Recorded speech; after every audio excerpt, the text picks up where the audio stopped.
Well, we want to welcome Conrad Rocha this morning, and I'm going to read a little bit of his bio.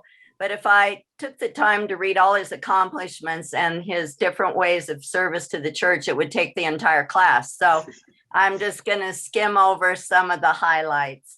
He's a member of the State Bar of New Mexico. He graduated from UNM with a BA, magna cum laude, and political science and economics, and got his Juris Doctor degree from UNM also.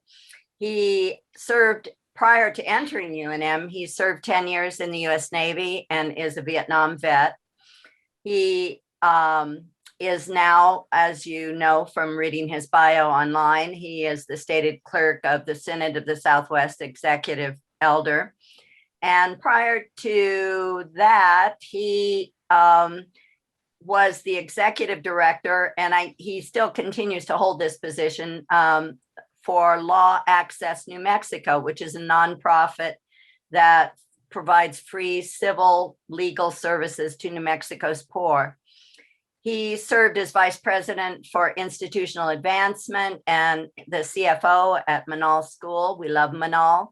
He joined the staff of Manal after serving almost 11 and a half years as administrator of First Presbyterian in Albuquerque.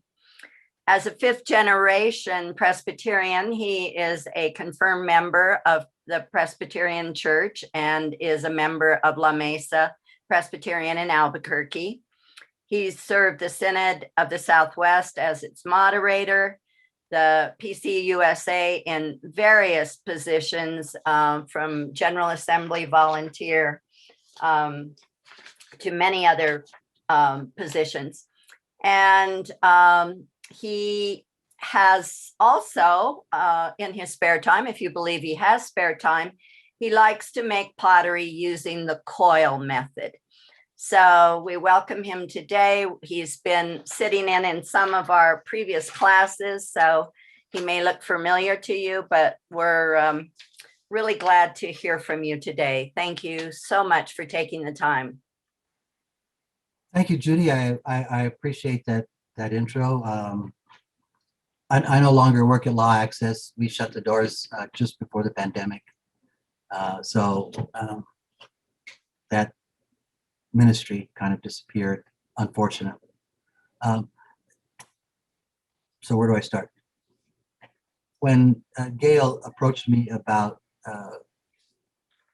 talking to you about what's going on in the Synod, I said yes, and then afterwards I said, well, maybe that wasn't a good answer, because it's hard to gauge what's going on in the churches throughout the Synod. During the pandemic, I think a lot of the churches were engaged in trying to figure out how to do church, and less about social justice issues as a group, unlike what happened at St. Andrew, and unlike the work that's been going on at Santa Fe first, which was, I think, the perfect opportunity, because we had the time in many respects. It was the perfect opportunity to delve into the issues of race and racism. And unfortunately, everyone didn't take that opportunity. So it's going to be interesting to see how, as we come out of the pandemic and into a new world, what we can do. As you all were addressing earlier in this conversation, before we started, the difficulty is engaging people in these questions and these issues. How do you pull them in? Because for the most part, as we all know, the choir tends to show up, and nobody else seems too interested. Although I would hope that, given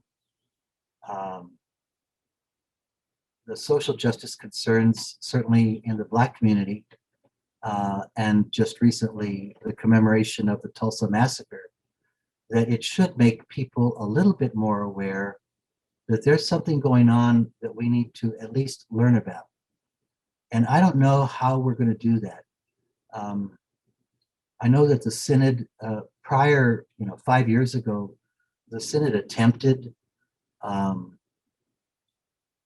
to reach out to folks throughout the Synod to engage in a conversation about race and racism. And we essentially offered it free to all of the elected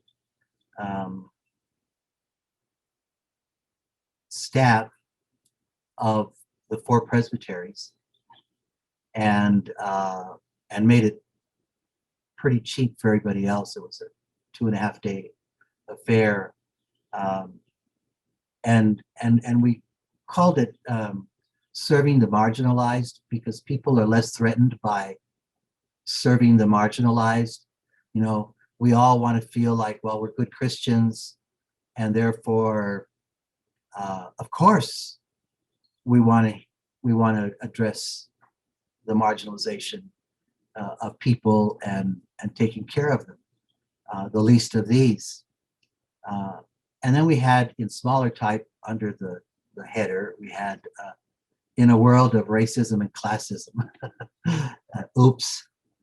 And maybe we shouldn't have done that, but I felt I had to have some disclosure about what we were going to talk about. And we ended up with about 40 people from throughout the Synod, and only one of the elected paid staff of the presbyteries, of the 4 presbyteries, showed up. None of the rest of them took the opportunity to attend. And I think if they had been interested, they could have found a way to do that. So if we can't even get to our elected leaders to promote the issues, then how can we expect our people in the pews to want to engage? Now, all that said, I have to give credit to the Presbyterian of Santa Fe, which spent, I'd say at least a couple of years talking about race and racism, which I think helped generate some interest in the issue. But I think at this point in time, it's time for us to say to our presbyteries, okay, now what's the follow-up? How are we going to extend this education? How are we going to address these issues? And the bottom line is we're not going to get anybody to engage unless they become educated about the issues, which is exactly what Santa Fe Press did. I couldn't believe how far-reaching you folks worked at understanding a variety of very complex issues. But even you all just scratched the surface, and you're just learning. But you're at least ahead of the rest of the folks in terms of a basic understanding of what this all means. So I think there has to be some pressure put on our staff leaders to want to engage further in these conversations. We're very fortunate that when we get a Presbyterian meeting, we get everyone. We get people from every church in the Synod, in the Presbytery, which is, that's a pretty broad representation of our presbytery. And if you can engage them and get them excited, then maybe they could take it back and try to find ways, as you did, to engage their congregations. But as you know, it's not easy. I have yet to be able to find what I think is, this is the way we do it, kind of thing. how you frame things, how you make the invitation. It can put folks off, or they can say, "Oh well, I'm not a racist." And it's for a long time. I have to tell you, for a long time, I had been taught that because I was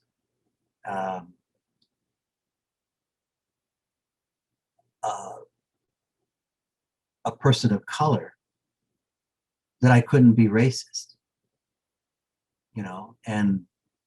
And finally, at some point in my education, I call it not the education of Conrad, I call it the radicalization of Conrad. At some point in that radicalization, I came to realize that I could be just as racist as any white person on this earth, because I benefit from much of what happens. I blame other people of color. I was brought up blaming other people of color for our particular situation,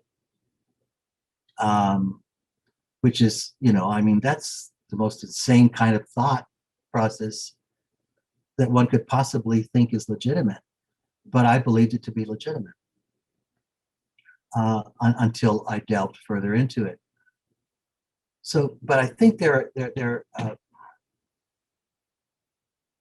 are things that are happening in the Synod that we can promote and that we can take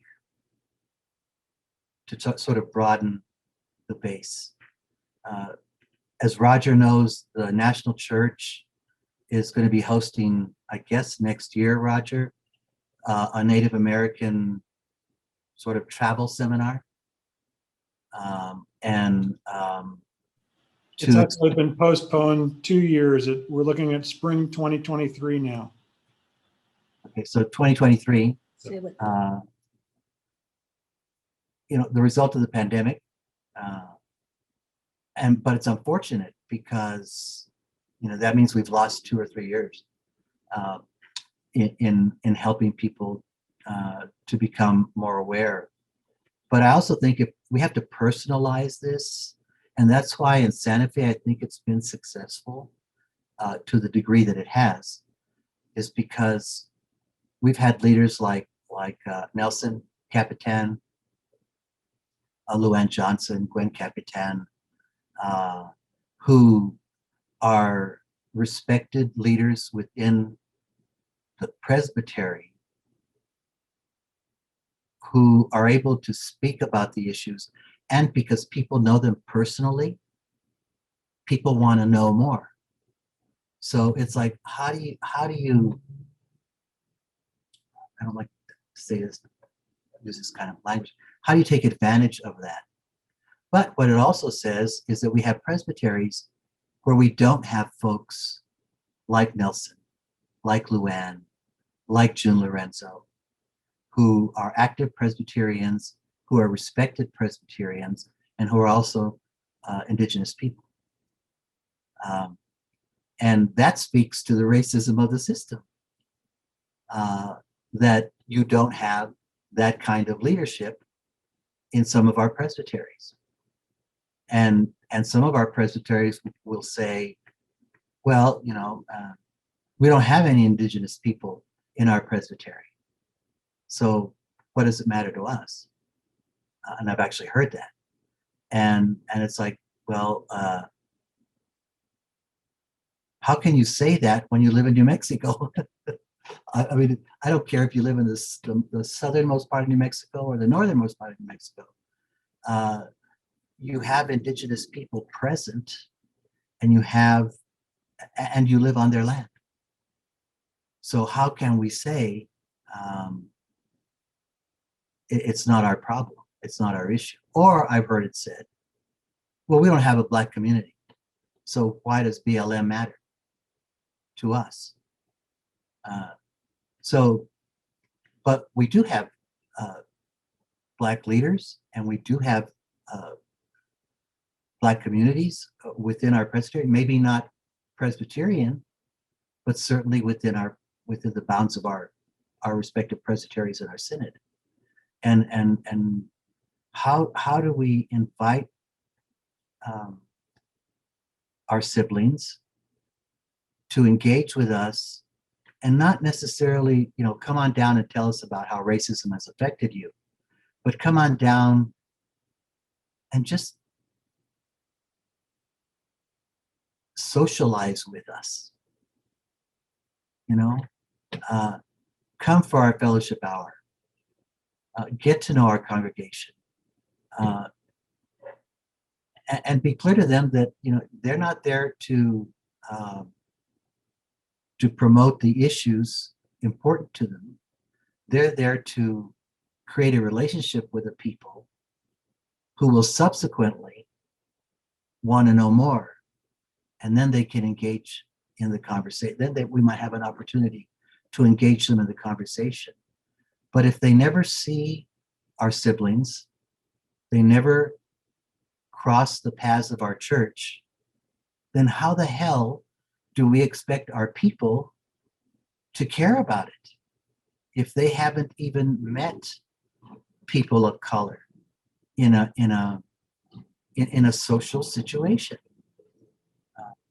And so I think those are that's something that we have to be kind of intentional, and that helps to start break down this this racism, this institutional racism that exists, because as we've all know, people have said over and over and over again, the most segregated day of the year is Sunday, and we should find ways to make it. We're not trying to evangelize. We're not trying to promote, at least not on its face. We're not there to promote an agenda. We're there to engage people and become sisters and brothers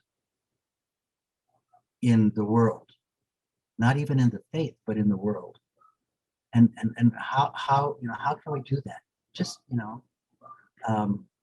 it's easy for me to say.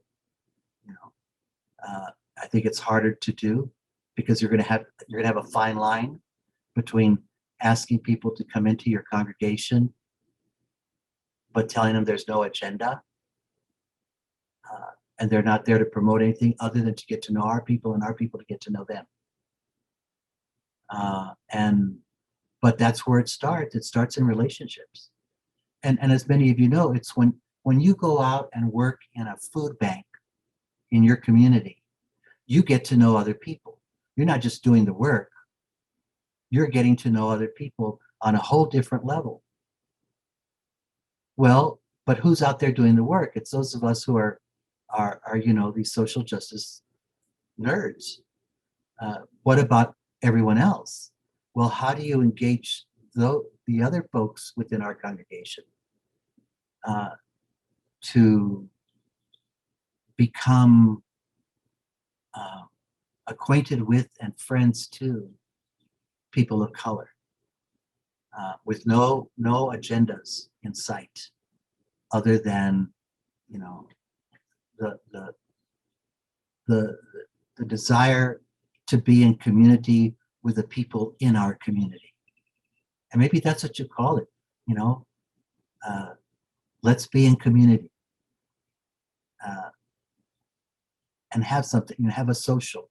It's just to be in community with other folks in the community, and no other purpose. That's something that maybe we could think about. I don't know. I don't know. But it's like the Conference of Churches, Susan. It's a pretty white institution. I'm on the executive committee and but and we now have a president who is a person of color. But when you look at the denominational representatives, they're all pretty white. And that speaks to the denominational system, that it's so white. But we've tried to find a way to engage people of color, to invite them into our community, not to promote an agenda, but to just talk to us and tell us about their ministry and tell us about who they are and what it is they do, but not to say, and now we want you to be part of it, but just talk to us. And through that process, we've actually been able to, at the next meeting of the Conference of Churches, we are going to invite the Grant Chapel AME to become a full-fledged voting member of the New Mexico Conference of Churches. And that's going to be the first, as far as I could tell, the first Black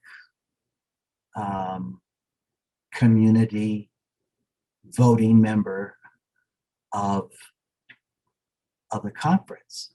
But it really began when our leadership reached out to them and wanted to be friends. It really happened when Father Voorhees, who's just down the road from Grant Chapel, reached out to the pastor, Margaret, and her predecessor at Grant Chapel and said, hey, let's have lunch. We're in the same neighborhood. We're both doing Christ's work. Let's be friends. So they became friends before they became allies. And so there is a model for that. It's just that I think it's harder to do in the church setting, in the congregational setting. But it's certainly a model for doing that. And it has absolutely nothing to do with we want to be part of AME Grant Chapel, or we want AME Grant Chapel to be part of Conference of Churches, but rather let's just be friends and let's just talk and let's just hear from one another. And we do the same thing with our Native American communities.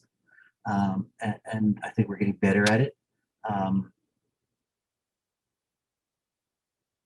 There's also, I think, there needs to be processes within our Presbyterian and certainly within the Synod that seek to gather those most marginalized in our community, in our church community. And the Synod has done that through the triennial gathering of Native American leaders. We've done it 3 times over the last 9 years. It's 11 years now. It's almost time for the 4th triennial. And that's just gathering the leaders and letting them get to know each other. Because when you're marginalized, you're not only marginalized by white society, but you're also marginalized from one another. And I think that's sort of intentional in the way the system has propagated reservations.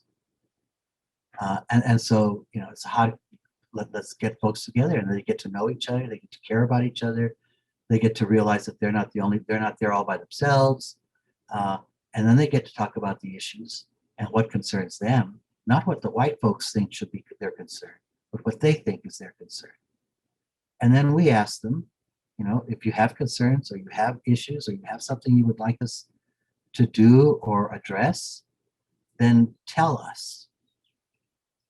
We're not going to tell you, and we're not going to go and do a survey to try to find out what it is you want.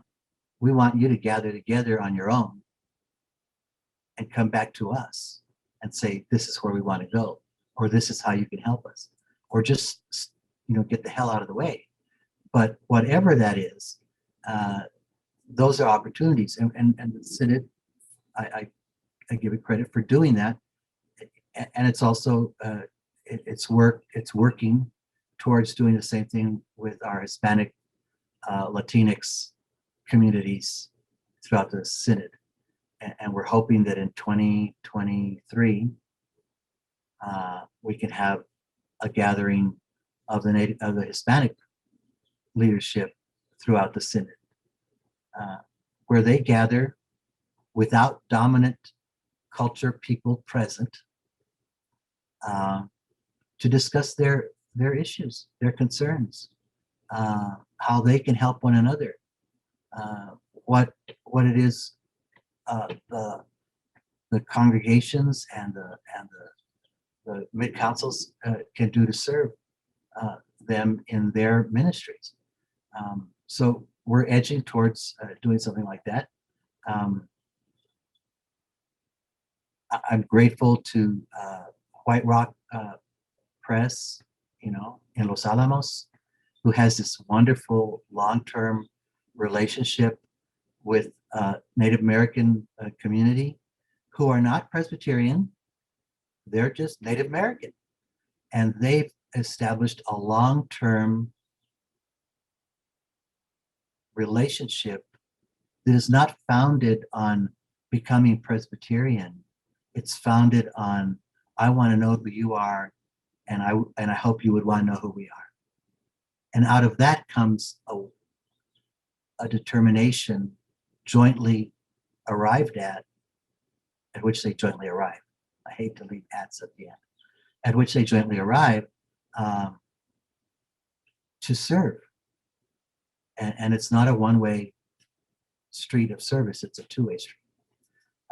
So, there's that. I mean, in Tucson, we have one church, St. Mark's Presbyterian Church in Tucson, who is doing some amazing work with immigrant ministry. We have a couple of pastors in Tucson, some of whom you may actually know, the Keysighters, who used to, he used to be the executive director of Coast Ranch many moons ago. So those of you who've been around a long time might know the Keysighters, but they're like movers and shakers in the prison, the detention system for immigrants in Arizona. And they do some amazing work,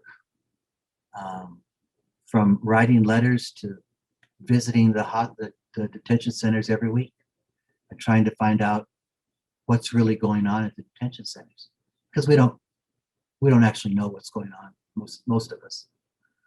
I certainly don't, but they're pretty privy to what's going on because they're there every week, being a pain in the butt to the detention authorities, and a place of solace for those who are detained. They can't necessarily get them out of detention, but they can provide them with someone who actually cares about them. And that's important. Even if you can't get them out, at least they know they're loved. At least they know they're cared about. That's important. That's an important thing for us to do. And as Christians, that's what we're supposed to do. We're supposed to let everybody know that they're loved. That this God who loves us despite our flaws expects us to love others in the same way. And so just exhibiting the love of Christ is huge. And which takes me back to, reaching out to people within your communities and exhibiting love. And you exhibit love, by inviting them to be part of your social interactions, not your church worship, not your class, but your social interactions.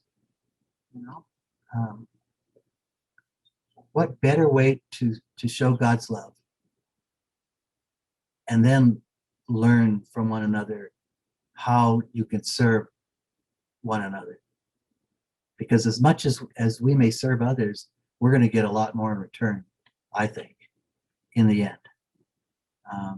So there's that.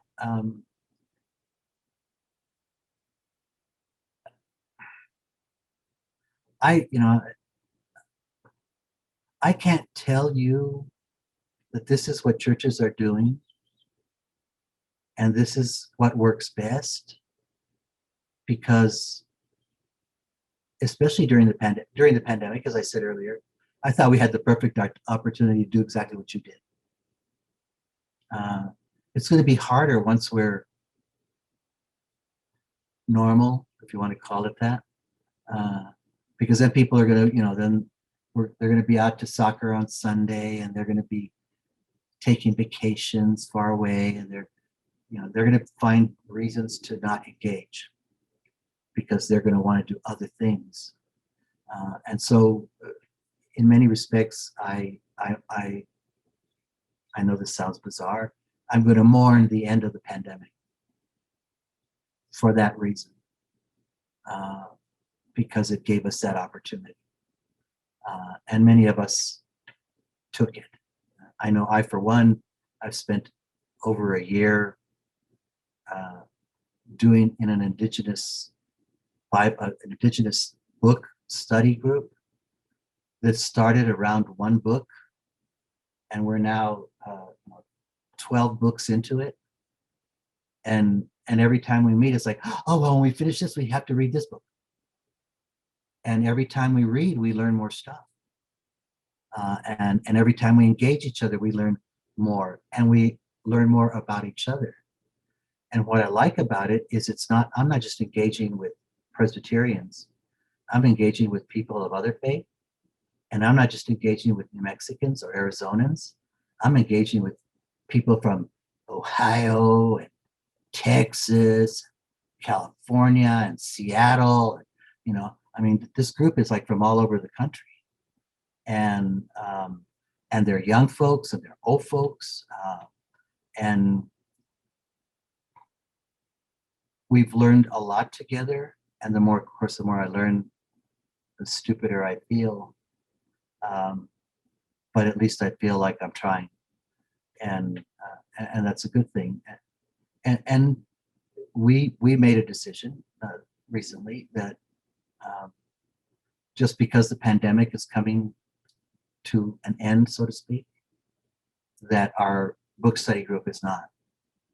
We're going to continue to study because we find it's important for our own edification and for how we can serve our sisters and brothers. And maybe that's another opportunity that we have within the church as we come out of the pandemic. Many of our churches love to have book reading groups. We love that. I know when I was working at First, they had the weekly book study group, and they weren't reading books about theology. They were just reading books about things. Well, maybe we start talking about reading about things like resisting structural evil, or the roots of resistance, or reading about Popeye, or reading about the Native American history as seen through Native American eyes. They're wonderful reads, and certainly they have an agenda in them, but they're also just good reading. And they sort of help you to start to say, oh, maybe I need to read something else.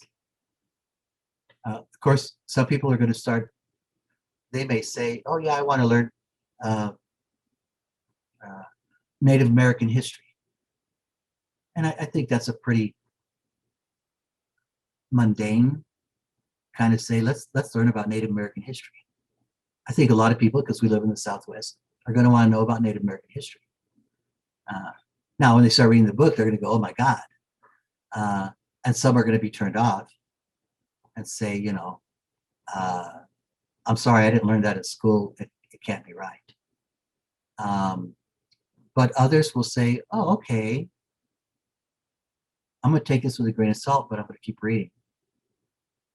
And then maybe they'll want to read something else or something more. So, maybe that's what we do is how many of you are in your group right now? In this, what's your core, Judy or Gail? What's the core, like 15 of you, 20 of you? Well, the my email list is like about 50, but most of them come very occasionally or just read the materials and can't come to the classes. So we have a number of people who do that, but probably between 15 and 20 on a typical Friday. So what if the 15 or 20 of you broke into groups of 2 or 3 and started a book study? we've actually talked about trying to have some book studies, some additional book studies. Two of us, Judy and Mary Norris and I, are on a book study with an intentionally mixed race church in Decatur, Georgia. Long story how that happened, but it's been a very interesting group, and we just finished one book, and they're going to start a film series, I think, next. And we've talked about in our class maybe having some sort of intentionally mixed race book group around in this area out in the Southwest somehow.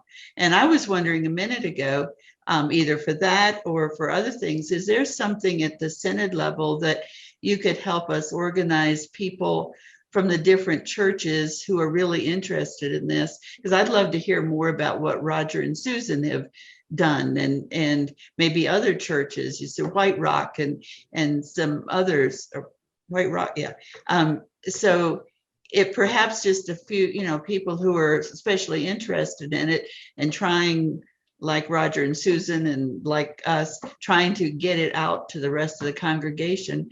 Maybe, who knows, if we we'll figure out some answer, somebody will try something and it'll work. And so if you could help us organize something like that, I think that might be useful.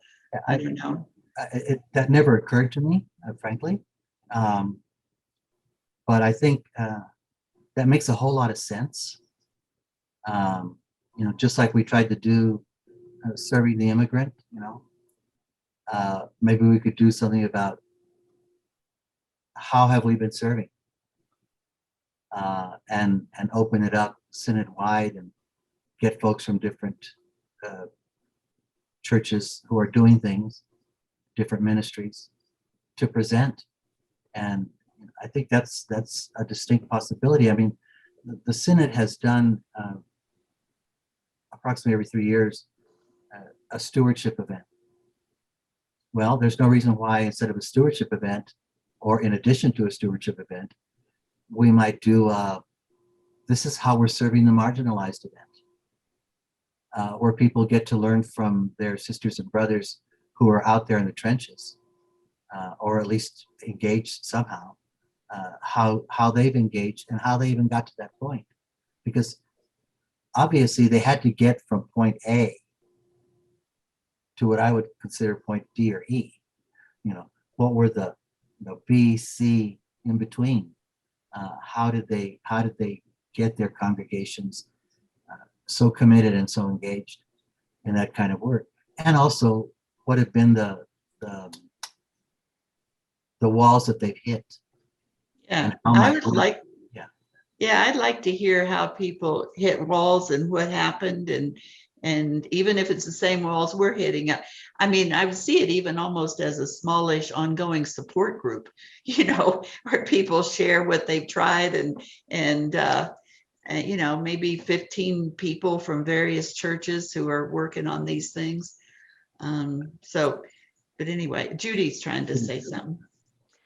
One of the things that Reverend Roger Scott Powers has done is organized the mission network for our presbytery, which I have found to be really an inspiring and thought-provoking group of people, because it's basically mission chairs or mission representatives from each of our churches within the presbytery, and we meet quarterly. But there might be a way to engage those people in doing a book study and having them contact people within their own churches that might be interested in the same type of thing, because they're really, all of them are really committed to mission and to social justice issues, I think. And the reality is the bottom line on all of this is, if we're not aware, if we're not starting to educate ourselves on the issues, then you can't just dive into something and think you're going to make a difference if you don't even know what's at the base of all of this stuff. what is it about? I mean, it's like, you know, in my own radicalization, as I like to call it, it started with the doctrine of discovery. And, you know, and that just led to a whole bunch of other stuff. But I had to look at the base of how this even happened, how this could even occur, you know, because it didn't just happen in the United States of America, it's happened worldwide. And it's like, how did this occur? But I didn't, you know, I mean, I think for a lot of us, you know, we see injustice in other countries and we say, oh my God. And we fail to see the injustice in our own country. But if we saw if we started to understand the core of those injustices in foreign countries that are not unlike the injustice in our own country, that then we start to open our awareness and at least want to learn. But we have to learn. I don't think any of us can say, I can't, if I was as ignorant, if I woke up tomorrow morning and I was where I was 10 years ago, and someone said, okay, Connor, we got to go do this. I don't know if it would be like, what? I don't even know why. And so, you know, it's a long journey. It's a long journey, and we have to commit to a very long journey. That's the other thing that we have to be absolutely aware of. This is not a journey that we are going to reach next week and solve the problem. It's a long journey, and we're all going to be at different places along the journey. But those of us who have been further in the journey can help those who are not in the journey or who are earlier on their journey and on their path. That's where we help each other. And that's where we have to find ways to help each other along that path. There are others who can pull us forward, and there are others that we can pull forward. So, you know, it's like a big long chain, and we're all trying to get somewhere because we're trying to address some greater issues. But if we don't, it's like the massacre in Tulsa. I didn't know about the massacre in Tulsa till a year ago. I had never heard about it, you know, and then it was in one of the books that we read, and then suddenly, you know, now it's like huge in the public arena, which is a good thing. But the fact of the matter is I didn't even know it existed a year ago. But fortunately, I was far enough along the road that it didn't come as it was not a shocker. It was not something that I said in my own brain, you know, fake news. It was something that I said, oh, well, I can see how that happened. I can actually believe that happened. But there are some of us, some of our sisters and brothers, who we love and we care for and are in our congregations, who don't believe it. And even if they do, can't understand how it possibly could have happened. Well, it happened, and this is why. And so, you know, that's that whole chain of being pulled forward and pulling others forward that we have to engage in. But I don't have any answers. But I wish someone would send me an email. I don't. Judy, if you'll send me an email and say, Synod, we need to gather an opportunity for people to learn about what's going on in all the churches throughout the Synod. You know, at least, you know, 5 or 6 highlighted things, and maybe we could put together some kind of a Synod-wide event. So send me that, because it always works better if I got it on paper in front of me, and then I can put it on my Post-it here that sits over my desk. Again, see, I mean, even here, this conversation itself has helped me. I hope it's been helpful to you, you know, or it's not just Conrad rattling on, which I can do quite well. And anyway, that's, I mean, those are my thoughts. I don't know. You have any questions? Is anyone looking at me going, what? I would like to open it up to questions, and I've got one to start that always is a problem in my head. This year, the Synod, and I know you were instrumental in this, provided direct support to Native Americans during the pandemic. And how do you build relationships in that kind of a exchange without them feeling like it's charity or paternalistic? How do you handle that sort of giving? I have traveled on mission trips to other countries, and that's always a big question in my mind. Well, for one, it wasn't the dominant culture synod that decided to do this. It was the Native American Ministries Coordinating Committee of the synod who decided that this is what we should do. And they did it based on, in part, on the conversation we had had in September, the leaders of the Native American communities. So we were already aware of food insufficiency, of internet issues, of water issues. We were already aware of those things, the committee.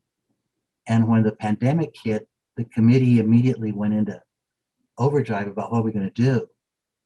So it was the leadership, the Native American leadership, that drove it. It wasn't the dominant culture. They already had they were already the leaders in their communities.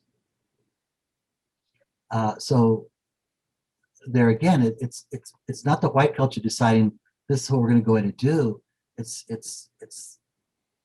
the whoever the marginalized siblings happen to be to say this is what we need. So we were able to do that.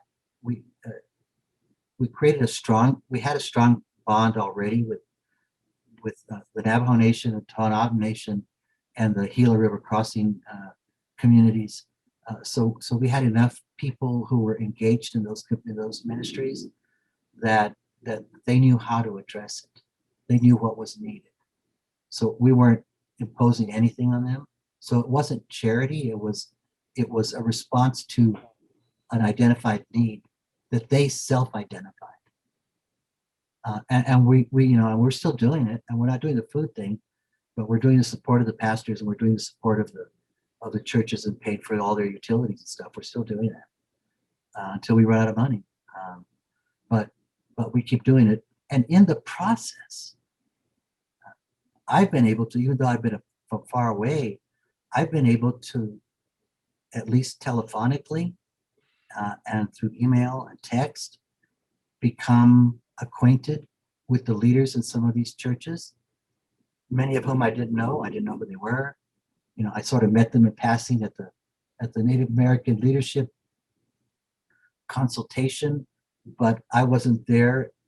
I was there to man the desk, not to engage in the conversation.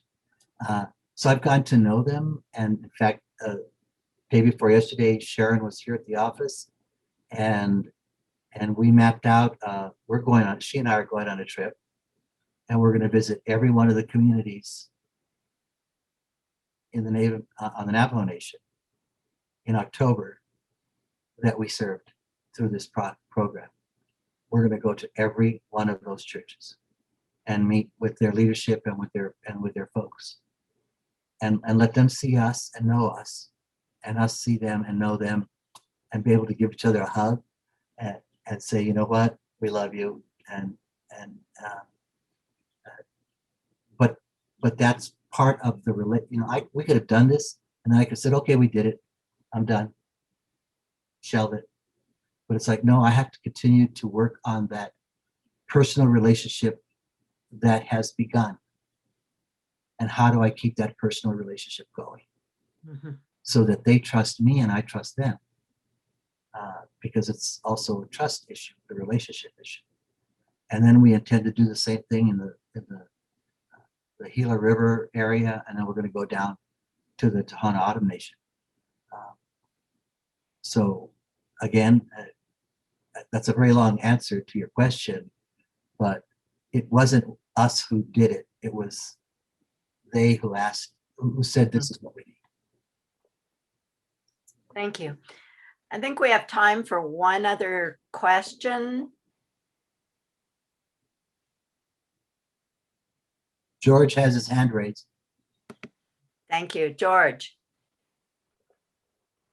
George, you're muted.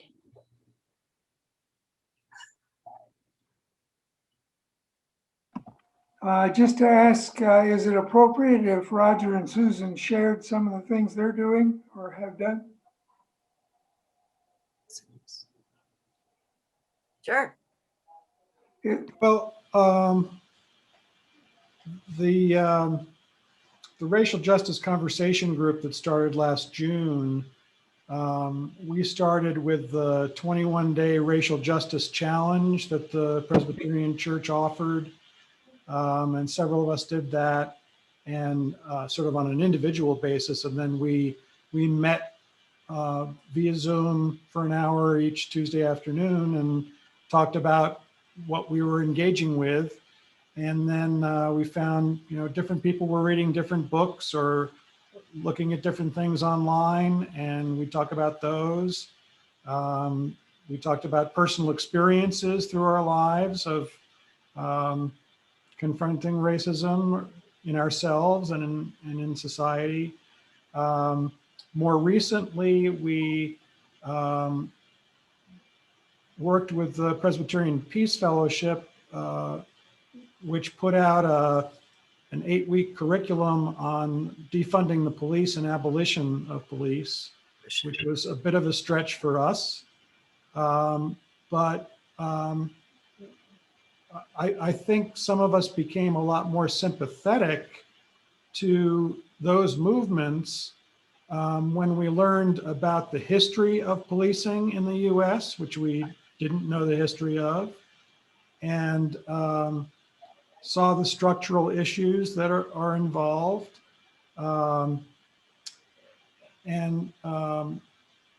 So that group continues, and Susan mentioned the book group on CAST, which involved those folks and other people in a book group.